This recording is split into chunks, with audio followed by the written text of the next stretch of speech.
In Fulda and Petersberg, teacher and Abbot Raban gathered knowledge from all over the world. There were no limits to his network. Under him, Fulda Abbey developed into an unparalleled driver of education. Fulda and Petersberg, places of the Carolingian education reform, centers of knowledge. Today's cathedral has its roots in the Fulda Abbey Church. St. Michael's Church, next to the cathedral, dates back to the early days of the abbey.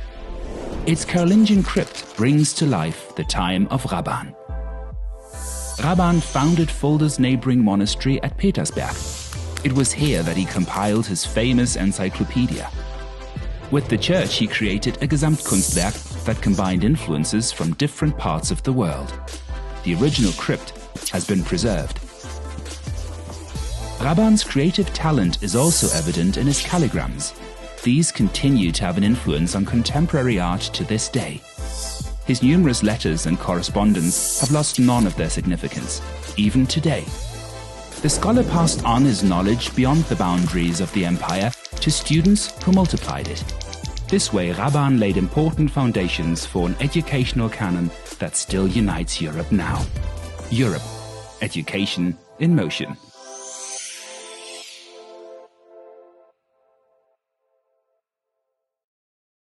Ladies and gentlemen, dear collaborators in Fulda and Petersberg, dear jury members, let's travel about 1,200 years back in time, to the very roots of Europe, to the educational reform under Charlemagne. The Emperor Charlemagne, or Charlemagne, intended to build his huge multicultural empire on the very foundations of culture and education. And right in the middle of it, the monasteries of Fulda and Petersberg and Abbot Raban. He had studied in Tours and he created one of the greatest libraries of the empire right in Hessian.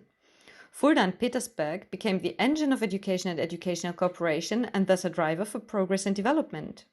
The transmission of antique knowledge and medieval thinking, networking, spreading knowledge. These features made Fulda and Petersberg a true cultural cradle for Europe and beyond.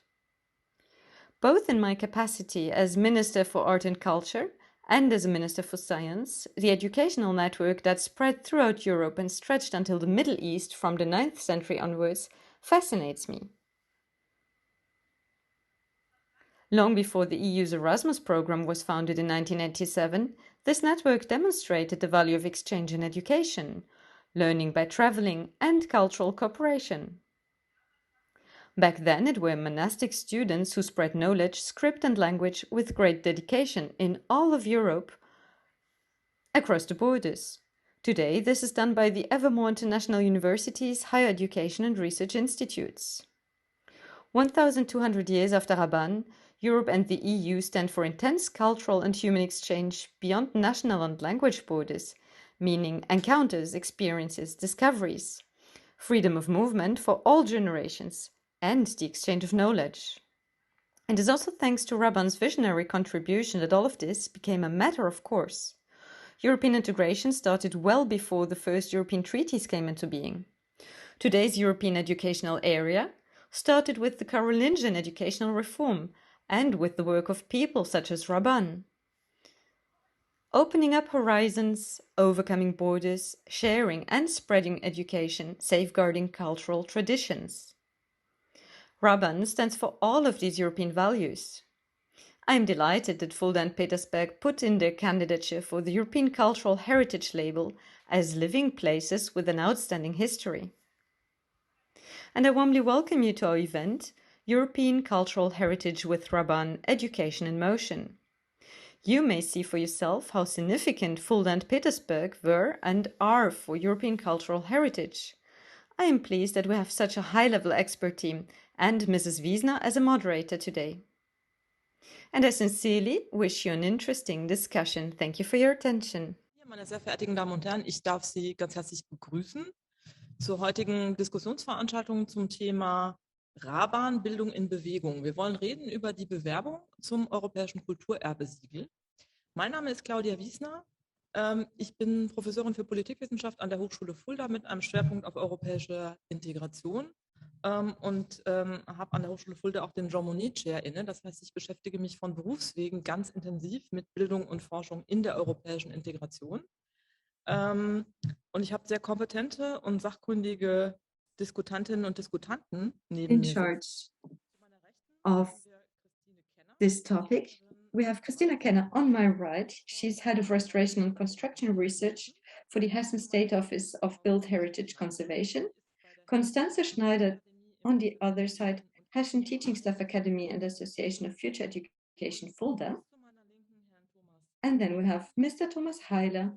He's the head of the Municipal Culture Desk of the city of Fulda. And I have really read a lot. I watched the video, and I must say that Rabanus or Raban is an incredible figure. I've also watched the film The Name of the Rose, and I'm a big fan of monasteries in general because they are a venue of science and a venue of knowledge. They always have been, and also because in the medieval area, they have as such been the cradle of knowledge. What I did not know, however, is that Rabanus actually existed prior to the area that is shown in the film, in the movie. So could you tell me, how can we actually gauge how important he was and that what he did? He was a founder, he exported knowledge, but how was this concretely done in the 9th century in Fulda? How many people lived there? How did they do this? Did they ride on horses? Did they transport scripts? How could you imagine this in a very concrete term, in very concrete terms? Who would like to reply? I would love to take the floor. I'm a city historian also, and we have to say that the city of Fulda today is started through the monastery. It was founded in 744, and this was Bonifatius who gave the order, which led to a monastery with donations and rich people, nobles from the area of the Rhine-Main region, which was quite rich area, gave donations. And during the 9th century, there were 600 people living in the monastery.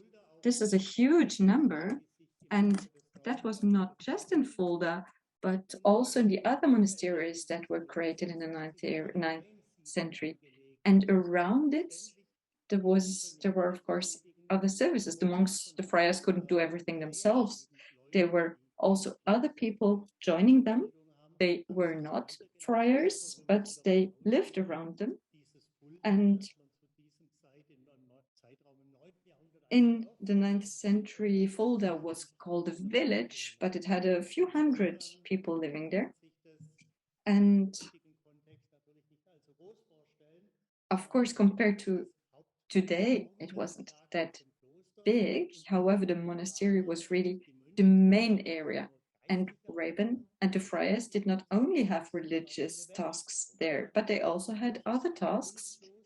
It was also a king's monastery, so there were also tasks on a political level.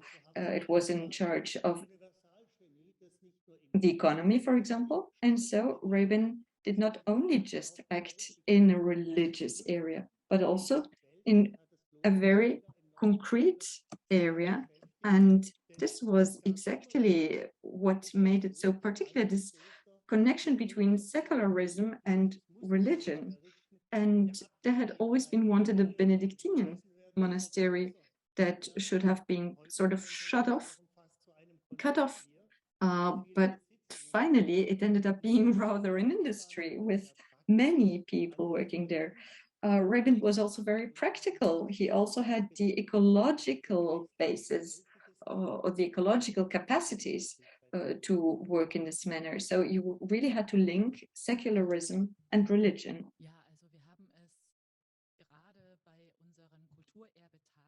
Especially during our cultural days or cultural heritage days, we said it again and again, you could imagine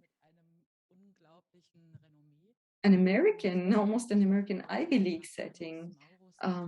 Rabanus Maurus, as a person, had a lot of impact. He was also a much-loved counselor for his friars, but also in science. He commented, he wrote comments, he wrote scripts. He had a lot of different tasks because on the one hand, he was the head of the school, but on the other hand, he also had the task to reply to people and of course how to transport them, how to pass them on. I would like to hand over to Mrs. Kenner because I think it wasn't that easy to carry those script rolls through Europe. Decisive, of course, was that Charlemagne had a lot of academics, scholars, and he was also the one who initiated the educational reform that we also see in Fulda and Petersberg. And Charlemagne had also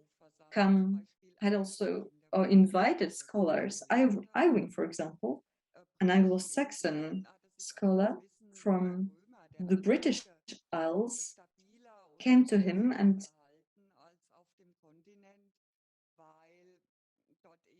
there on the British Isles it was calmer than on the mainland, on the continent, during Roman times, which again meant that we have a lot of script rolls that could have been saved there.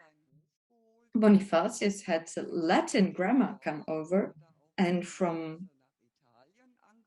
there were different travels. There were people coming from Italy, scholars from Italy, and from the monasteries. There were not only script rolls, but also books that were sent out because the monasteries had the task to share them, to distribute them. So what happened is that the different scripts were brought together and were combined to what they called the Carolingian minuscule, and that was again distributed so that it could be read everywhere. And to reply to your question, there was a lot of traveling on the horse, as we would imagine, because there was really a lot of exchange. And of course, there were no highways yet, and they were very narrow little streets. So we imagine that they traveled on horseback quite far. Raban was one of the scholars of Charlemagne with only 18 years. He was one of the youngest. And from then he came to Tours in France and went to school there. Interesting. This leads us to education in motion schools. What does that mean? What did he do in the school? It wasn't a classical school as we would imagine it today. Who went to school at that period of time? And why was it so particular to go to a monastery school? Would you like to continue? Yes, thank you. Well, first of all, you had the novices, or, well, children who were handed over literally to a monastic school. And that was a sort of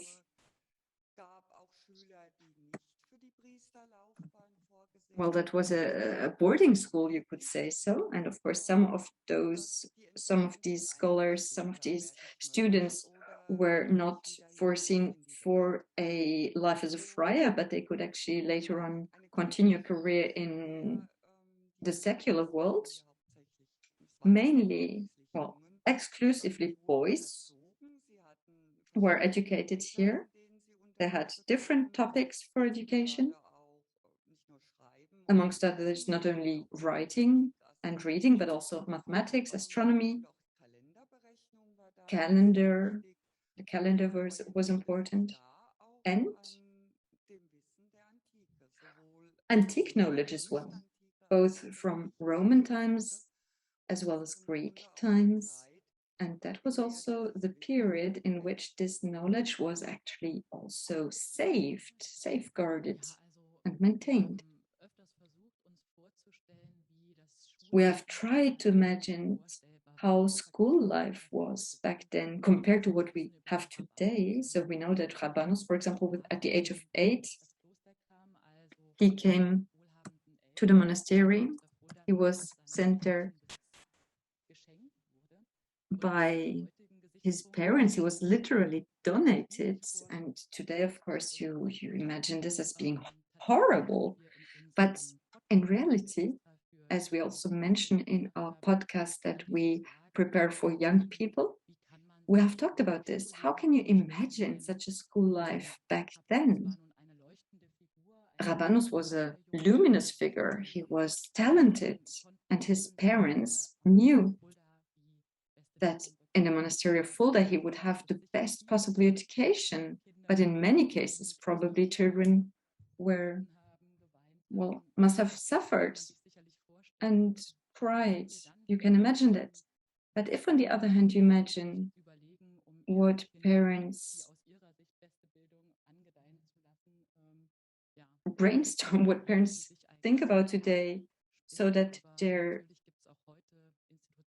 children have the best possible education, well, we can almost compare it. There are boarding schools today, and there are also today children who are being sent in a boarding school, and probably only once they are adults know how important that might have been for them. And of course, back then, there was no general education. There were no schools for the general, for the average children. So back then, we have mostly noble who sent their children to school. And sometimes children were sent to monastic schools, even if they were not supposed to be a friar later on, but because they needed education in general. And there were also girls who were educated in monastic schools later on. Of course, in the 8th century and towards the 18th century, where we finally have general education, there's a long way to go. And the village schools, such as Fulda, for example, had to undergo a long development. Only in the 16th and 17th century, we have first education of poorer children, of children from poorer families, before they had to help with work. They had to work. They didn't have this possibility. So only in the 16th century, we start to see first poorer children also go to have education. And in the 8th century, we have the circles at the court of Charlemagne. And today, education today, well, it's a big difference. It's, as Mrs. Kenner said, we at that period in time, there were other priorities. And Mrs. Kenner also mentioned the calendar, how important it was. Why was the calendar so important and calendar calculation so important? Well, because of the Easter holiday, the Easter feast. That was important in the Christian times. Thank you. Mrs. Schneider, you might have a very plastic image when we talk about educational reforms. One particular topic is the Carolingian educational reform. What was actually the importance? Why was the Carolingian educational reform so important? Every age, every period of time had its own educational reforms, its reforms in general, but at that time, what it all was about was that we have a huge imperium, huge region, which was the Carolingian one, and it should have been united by education, by the lingua franca, Latin, which helped to Christianize peoples and which led through very different image of education. You could imagine that, well, Charlemagne, he found an empire where not everybody was able to have an educational and cultural exchange.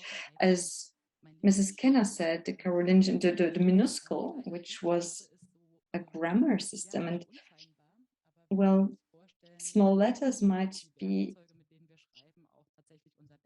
so seemingly unimportant, that, but if we imagine what we do with it, and before we had Roman letters, and till today, that is something that is helping us to connect in writing.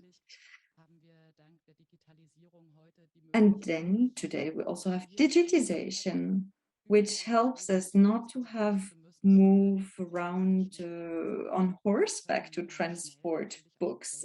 Networking today is very quick. We have quick access to resources, but is the concentration still the same? I think it's worth for discussion at another occasion, but it leads me to underline that education is always in development. And of course, education in motion, that's also a task for the European education area. Erasmus, well, I was in France for a year, and that helped me a lot. It meant for me a huge change in my life. I had friendships in France, and I had, for me, it was really an important engine for my development. Mr. Heiler, education in the early medieval times was limited. We could say that it was limited to a very small part of society who, however, had a very broad thought of education and a universal education. I think this is something that is of great value, and there should be more such universal scholars, but it was again limited to a very small part of society. What happened then with the Carolingian educational reform? Did it help to better connect the elites of those times? Did it help to connect them, such as today we would say, oh, we would need more broadband, more video conferences? Back then, did they say, okay, we introduce Latin as lingua franca so that we can better exchange, and we also create a common way of writing so that we exchange our books? Well, you could compare it. Yes, you could say that it was a bringing together of elites. And this is particularly interesting, given that we always think about the dark Middle Ages. But the darkest times actually were the 20th century and not the Middle Ages. And this is what is so particular about the Carolingian reform, that education was supranational in the medieval times, and there were different approaches. There was a lingua franca, which was Latin, okay, that linked everything and everybody. Of course, Greek was not that well known, but even Charlemagne, we think that he knew at least some Greek. Latin was great, his Latin was great. And we could say that this was something for the elite, yes.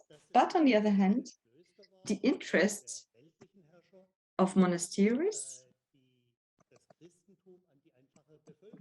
and also of rulers in general, well, they had the interest of being able to pass on the Christian religion to the greatest part of the population. Fulda also was an area where you had, where you transcribed hero songs from German tradition. We also introduced, thanks to Charlemagne, German names for our months. February, for example, was named after Hornung in the past, which was a truly German tradition. And that was the poor month that was, well, poor. He came short, so to say, because he has so few days. And that was a way of bridging the gap thanks to the Christianizing. Charlemagne tried to bridge the gap so that people could, on the one hand, have a common language, lingua franca, but on the other hand, they could also keep the national language and their national traditions, which was important. And we also have to say, we know too little about this. We just also know too little. In certain parts of society, it was actually quite easy to get education. Thank you very much. I have another question to Mrs. Kenner. You underlined the Carolingian minuscule, how important it was. Could you say something more about that? Before were the hieroglyphs, or what was there before? We all know different types of writing, of scripts, also in different regions. Sometimes they were difficult to read. And the Carolingian minuscule, that was so fascinating about it, because when you show it,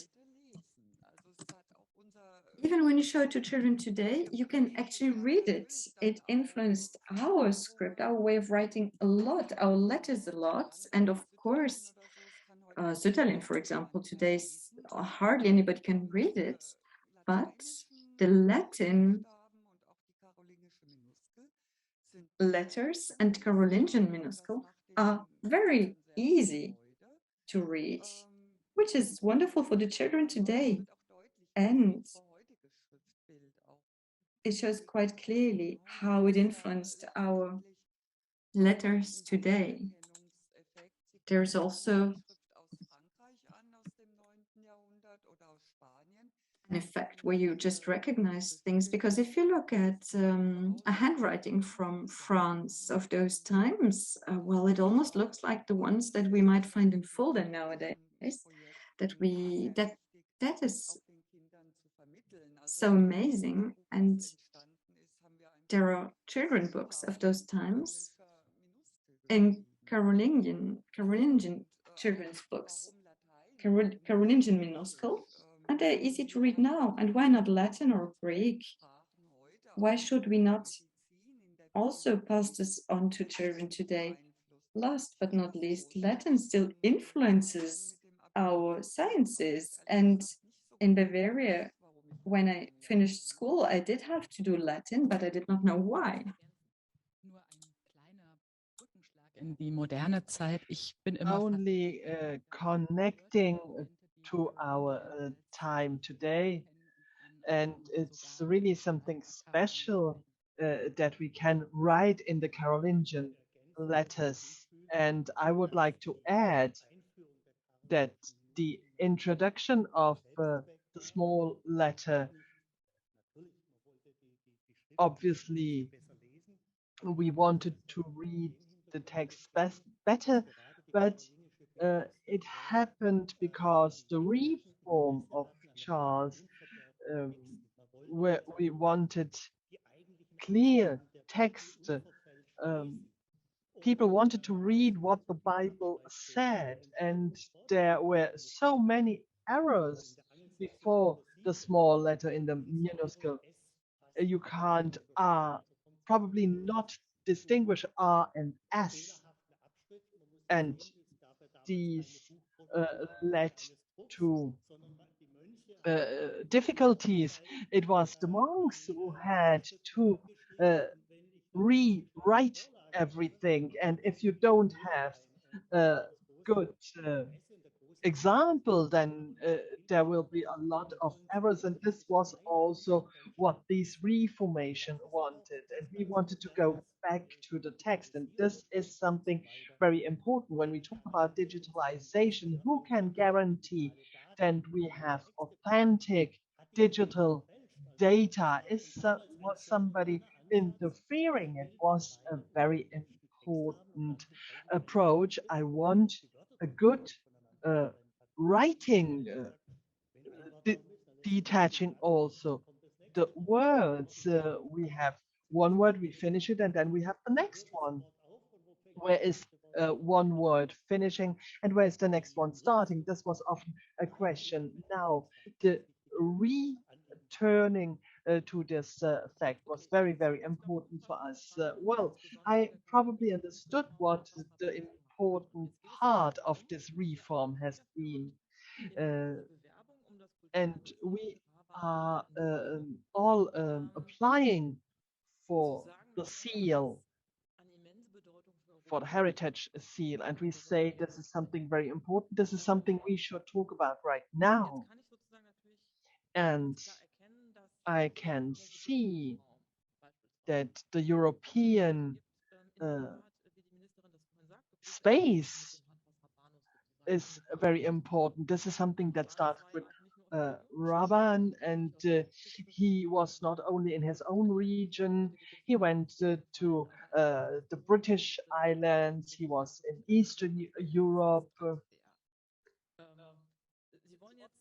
Now, as I understood, on the one hand, you want to have this heritage with the places, with the churches, with the region, with the monasteries.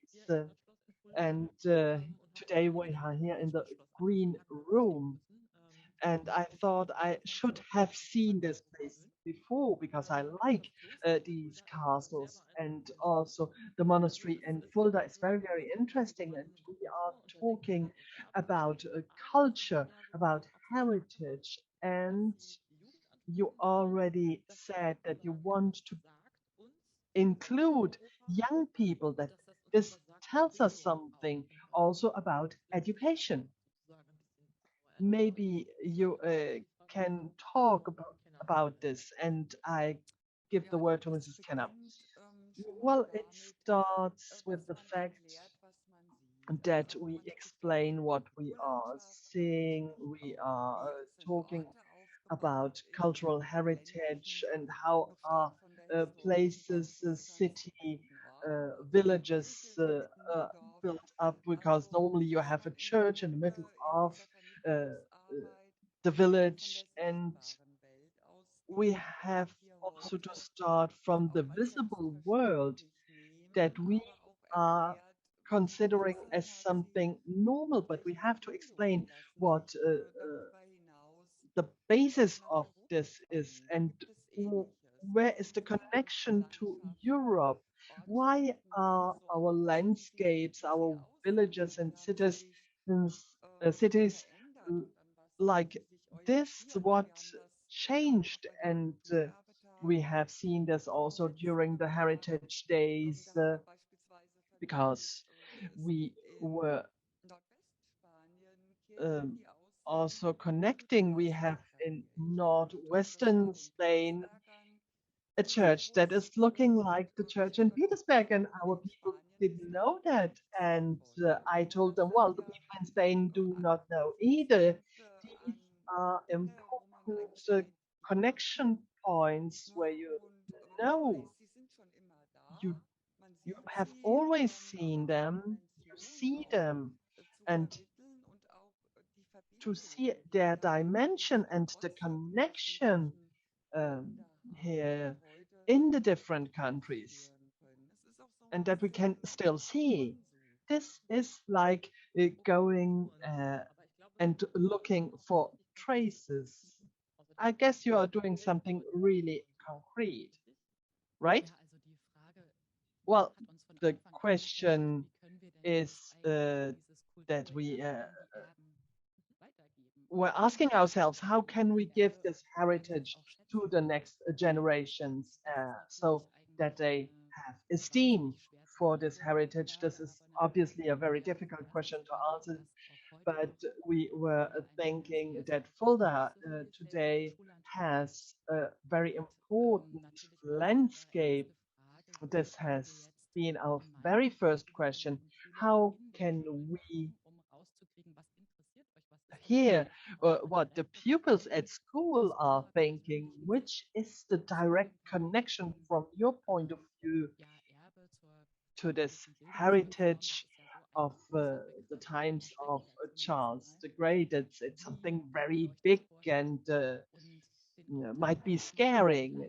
Now, we had a small visiting at the World Day of the Book. We were in our library. We have seen this also in our trailer. This is something really special here at this place where we are staying. The writings have been multiplied, not only commentaries about the Bible or also scientific books that today are distributed in the whole of Europe. We have heard about tour about the Vatican, about the library in the National Library in Paris, and the pupils in the fifth class said, "Is the world knowing that?" And very early, we already said a part of the world is knowing it, but for us, it's now important that we in Fulda know it, and therefore we were asking the schools, and they have found interesting approaches. One of the European schools were considering the European aspect. How can we networking and researching as people did in the Middle Ages? We have a commercial school, and they were considering the dinar, which was a little bit like our euro today.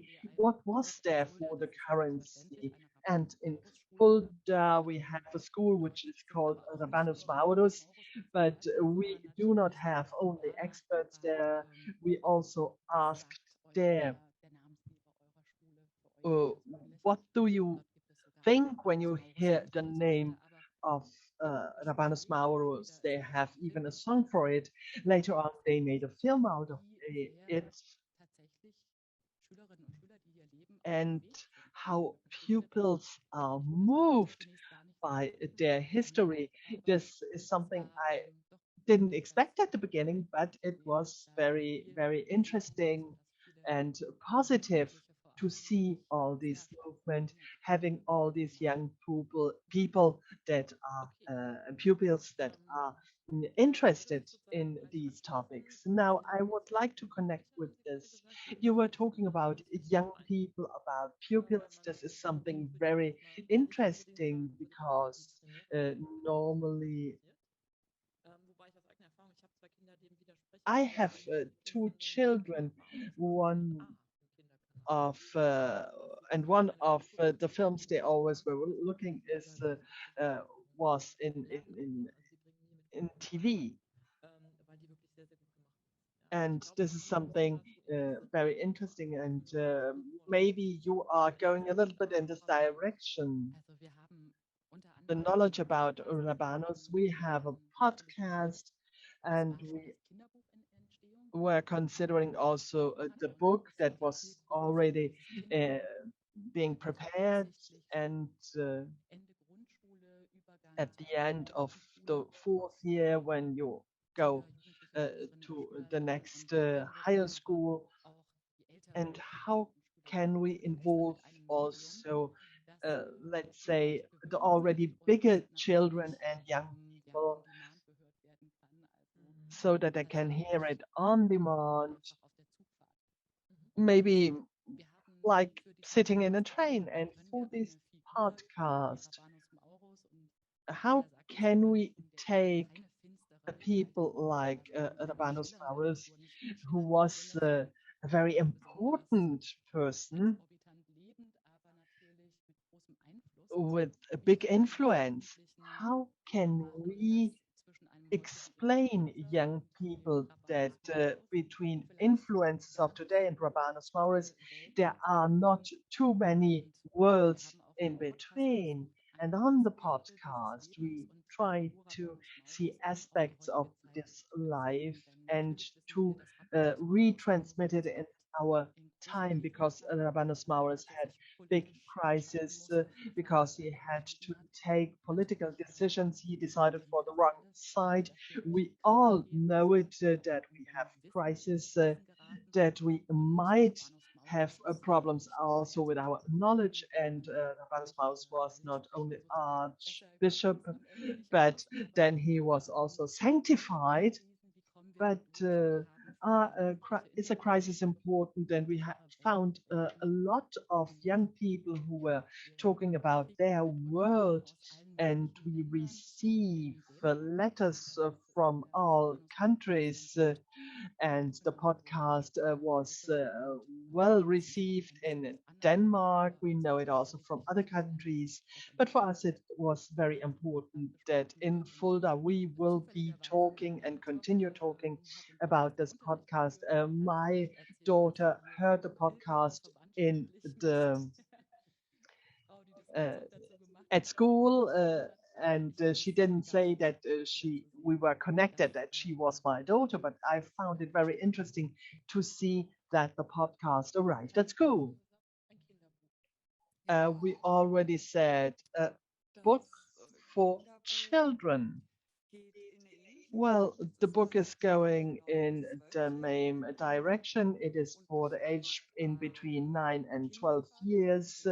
And we have a little gang, 4 girls and 1 boy, who are searching for a treasure. And it's also connected to their life. It's really normal children of the 21st century that are moving in these historical places with their gang, and they have a lot of adventure. And at the end, uh, that our idea was to have the historical point of view with illustrations, with pictures. And so we are trying not to be like a real school book, and it has been made in the dialogue with a dialogue with children. We ask them if they understand what we are writing.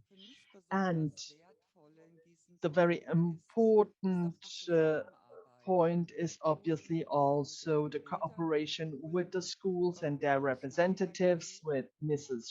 Schneider. And because what is prepared will then be brought into the schools. We had workshops. This is not only a book you can buy, that you might give to your children or great children. It is really something on which the young people had given their part. You were talking about 4 girls and 1 boy. There were no girls in the monastery. Were the monasteries of the nuns also involved here? Yes, we had important women, as the daughter Gisela and her daughter, so the sister uh, of Charles the Great, and we also had the monasteries for nuns, and there were like the most important person here for um, this approach. And we could obviously say, or we heard that Fulda probably was a double monastery for men and women. But this is a very interesting approach. And if you say Bonifacius, then we really have very important women there already at this moment. And therefore, this is a phenomenon where we can still uh, tell a lot of the stories. Uh, it is her part now. Well, yes, Yes, because concerning Leoba from the British Isles, She was buried in the Radka Basilica in Fulda, then on the Petersberg. Raban declared her saint, and he was in charge of it. Mr. Rudolf, who was the then head of school,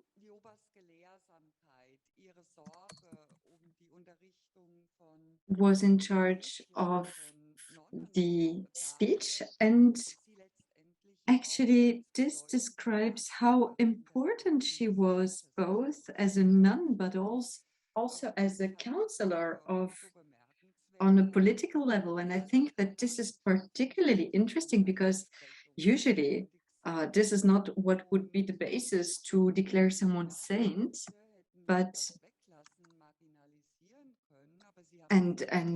these more secular characteristics for canonization could have been just left away, but in actual fact they were underlined, they were made public.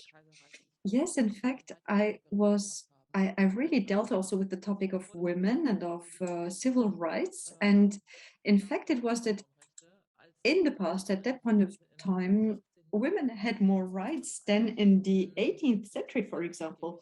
So this, what you just said, is very interesting because it shows that women had more rights back then and had also more possibilities.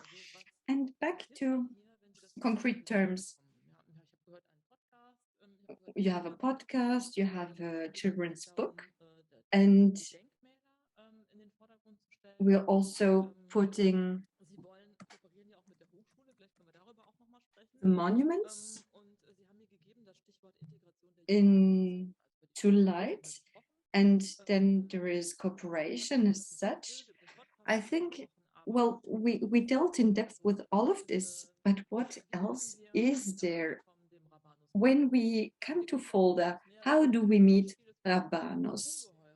For example, when we see the international population at the University of Fulda, you can see that Fulda is the most international place that you could just imagine. I was at so many different universities and other building educational institutions, but Fulda is truly international. So when a person comes to Fulda, how does he actually meet Rabanos?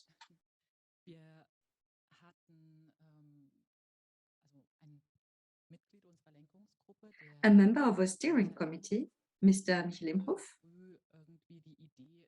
had an interesting idea because there's the historical Pfaffenpfad, it's a historical path, and then you have on Petersberg, you have a very beautiful path as well, which was created by a landscape architect. And there you can meet Rabanos, but there is the border between Fulda and Petersberg where it actually ends. And now we have an interesting and amazing occasion to build the bridge between these two paths. So we're going to recreate this path, and we're wondering what sort of path would we like to create. And Mr. Heiler can say something more about this, because this path is actually leading through the area where the schools are situated. Of course, it's quite different now. There's also a lot of greenery, and some of the areas actually inviting to have a secret kiss when you come from school, so they say. But we said that this pathway should be created as a sort of educational path, which does not use hard educational measures, but that invites even persons who don't want to go into depth of information to do this in a very soft manner. For example, when a young person from abroad in Europe, let's say from another country, passes by, how can this person learn about Rabanos, about the educational reform? And so in our thoughts, we try to imagine what this path could look like. And the architect, the landscape architect, already created the path at the Petersberg, has given us some input, has made comments, and has collected together with us some ideas to see how in a very easy manner we could create an aesthetical building or pathway and repeat minuscules on the way, for example. And maybe the third time that you meet the minuscule, well, the European cultural heritage candidature, European cultural heritage level, of course, is different to others because the idea of transmitting, of sharing knowledge is so important. And of course, it is also all about international projects. Partnerships that already exist abroad can be enlarged, can encompass other areas in Europe that can be monuments, buildings, books from Fulda, for example. This could also be partnerships between pupils, but also between adults. Another medium that we like to use is music, art as well. And this is what is particularly important. It's all about creating new networks and communicating in Europe. A wonderful keyword, networks, creating connections. Yes, we have already enlarged one network here in Fulda. Within our candidature, we have already won lots of cooperation partners that have already contributed in the past, the Bistum Theological Faculty, the university,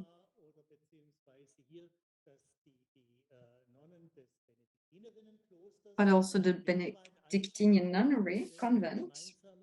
We have also been working together. We have a common program for events, and if you want, you can, for example, gain insight into how do people live in a nunnery, in a convent. So we already have brought together so many resources within the framework of our candidature, and we're now going to recreate it online so that our more and more international public can also read about it, because Fulda is seen as a Baroque city. Of course, we are also a Baroque city, but more and more we're going to create offers so that those who are interested in the earlier times in Fulda, so 2 or 3 layers below, can find the information they desire. And this can include interesting walkthroughs, meeting the Middle Ages in a way that you've never done before, or maybe even television program. So there's also this international aspect of partnerships, and we are already in the midst of it. And of course, we're available if someone else is interested in collaborating with us. The Fulda Municipal, well, it's all in Europe. You can find scripts from Fulda everywhere in the world. I think this would also be a nice object to start a partnership around it. Wonderful. I think we've all learned a lot, the public as well. I learned much more than what I had learned already before about Rabanus and his value for Europe. I would like to say thank you to all of you. And I hope that our public enjoyed the project and has learned about it and has understood. Time is over, and this is why I would like to say thank you and goodbye.